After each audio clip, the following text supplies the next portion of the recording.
You know, if I'd have known that I was going to get so involved in your lessons, I'd have packed my own lunch. Oh, I'm happy to share my meal with you. There's certainly more than enough. Well, I do wish you would stop staring at me as if you had never seen me before. well, I can't help it. You're full of more surprises than a litter of newborn pups. I get to thinking I know you pretty good, and the next thing I know, it's like I'm seeing you for the first time. Oh, good heavens, what provoked such an idea? Well, for one thing, your talent with kids. Well, you've seen me with the children before, thank you. Yeah, but I wasn't aware of how special your talent was before. Were you born with that, or did you grow up in a house full of brothers and sisters? No. No, I was an only child. Although I often wished that I'd had brothers and sisters. Well, they can sure keep you from being lonely. If you get along with them, that is.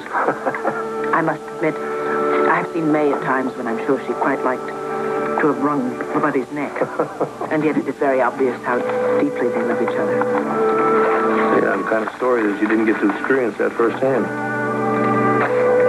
There are certain rewards to teaching. Well, it's not the same as having your own kids, though. Perhaps not. But that is something I have accepted as being impossible for me. There you go again. You're doing it again, Jenny. You're a walking contradiction. You tell these kids, you get them to believing that anything is possible for them as long as they'll set their minds to it.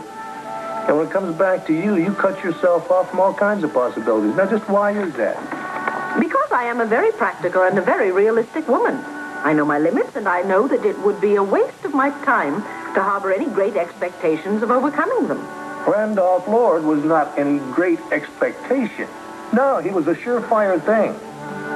And I'll bet you dollars to donuts that he was willing to offer you a hell of a lot more than a night at the opera if you'd have just given him a chance. All right, I'm sorry. I know you'd like to toss me out of here on my ear for bringing this thing up, but I care about you. And I'd like to see you happy. Happiness comes in an array of shapes and colors. It is different things to different people. Just because marriage proved to be a burden for your poor mama doesn't mean it's going to turn out to be the same thing for you. Now, trust me, I know that you don't have to fear that.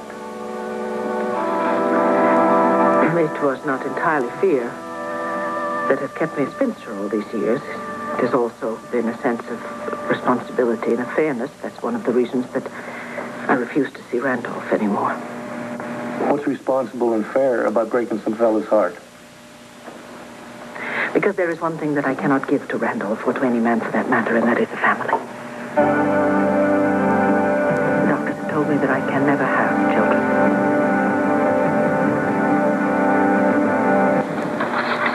Dear Lord, what has happened to me? I have never revealed that to a living soul. I apologize to you. I have shocked you and humiliated myself. No, Jenny. There's no reason to apologize. And please don't be humiliated. I pushed too hard and you blurted out your feelings, but please don't be humiliated. Yes, I am shocked. I'm shocked, but only because what you just told me cannot possibly be true. I beg your pardon?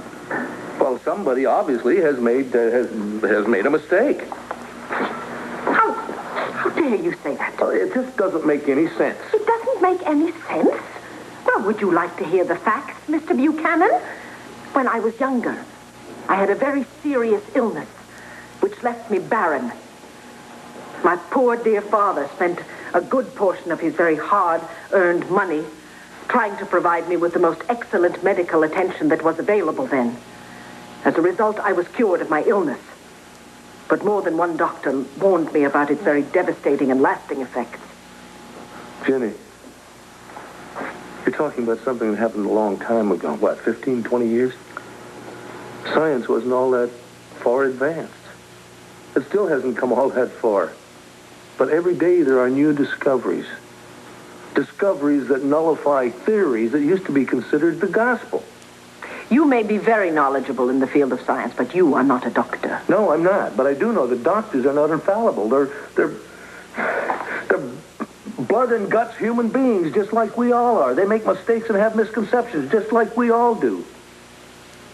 Now, who knows? If you went to a doctor now, one of the young doctors is just fresh out of medical school that has all this new knowledge at his disposal, he might find out that you're not barren at all. This is a fact of life that I have lived with for quite some years. And I do not wish to discuss it anymore. Jenny, look, you can't just drop something like this that's so important. Clint, please. I have accepted it. Just as I now accept the fact that you will change your attitude toward me. What are you talking about? I'm not going to change anything of mine toward you, least of all my attitude. Oh, Clint, please. You've taken such pleasure and such joy in believing me to be something other than the spinster schoolteacher. But that is what I am, and that is what I will always be. No. No, what you are, Miss Jenny Fletcher, is a bright, gentle, intelligent, kind woman.